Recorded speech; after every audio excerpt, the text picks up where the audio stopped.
नमस्कार दोस्तों, आप देख रहे हैं वन इंडिया हिंदी और मैं हूं आपके साथ सोनम चौधरी। आज हम बात करेंगे उत्तर प्रदेश की चंदौली लोकसभा सीट के बारे में, जहां से बीजेपी के कद्दावर नेता महेंद्र नाथ पांडे सांसद हैं। साल 2014 में ये सीट बीजेपी ने बसपा के कद्दावर नेता अनिल वर्मा को हराकर अपने नाम की थी।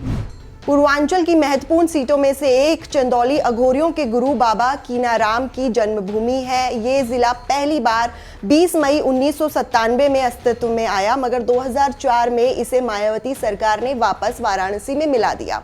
सरकार के इस फैसले को कोर्ट में चुनौती दी गई और 17 जून 2004 को इसे दोबारा जिले के रूप में पहचान मिली। 2011 की जनगणना के मुताबिक चंदौली की जनसंख्या 19,52,756 है, जिनमें पुरुषों की संख्या 10,17,905 और महिलाओं की संख्या 9,34,597 है।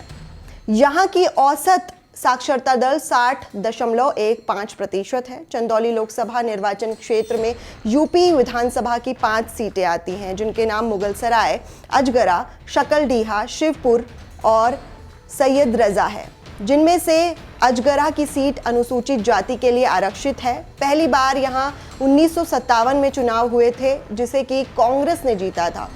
1959 में उपचुनाव हुए, जिसमें सोशलिस्ट पार्टी को सफलता मिली। 1977 में भारतीय लोकदल और 1980 में निहाल सिंह ने चंदौली में जनता पार्टी की जीत का खाता खोला। 1984 में कांग्रेस, 1989 में जनता दल, यहां सफलता उनको मिली थी। 1991 में पहली बार यहां बीजेपी ने खाता खोला और 1998 तक उसी का वर्चस्व यहां रहा। उसके विजय रथ को सपा ने साल 1999 में रोका। साल 2004 के चुनाव में ये सीट बसपा के खाते में आ गई, लेकिन साल 2009 में एक बार फिर से यहां साइकिल दौड़ी, लेकिन साल 2014 में यहां बीजेपी ने बाजी मारी और महेंद्र नाथ पांडे एमपी चुने गए। पिछले 5 सालों के दौरान महेंद्र नाथ पांडे की लोकसभा में उपस्थिति 83% रही है। इसी दौरान उन्होंने 51 डिबेट में हिस्सा लिया है और 60 प्रश्न पूछे हैं। सांसद महेंद्र नाथ पांडे स्वास्थ्य एवं परिवार कल्याण संबंधित मामलों की स्थायी समिति के सदस्य भी हैं। साल 2014 के आम चुनाव में इस सीट पर नंबर 2 पर बसपा, नंबर 3 पर सपा और नंबर 4 पर कांग्रेस थी। साल 2014 के चुनाव में यहां पर 15,93,133 मतदाताओं ने भाग लिया, जिसमें कि 55% पुरुष और 44% महिलाएं थी। चंदौली की 88% आबादी हिंदुओं की है और 11% मुस्लिमों की।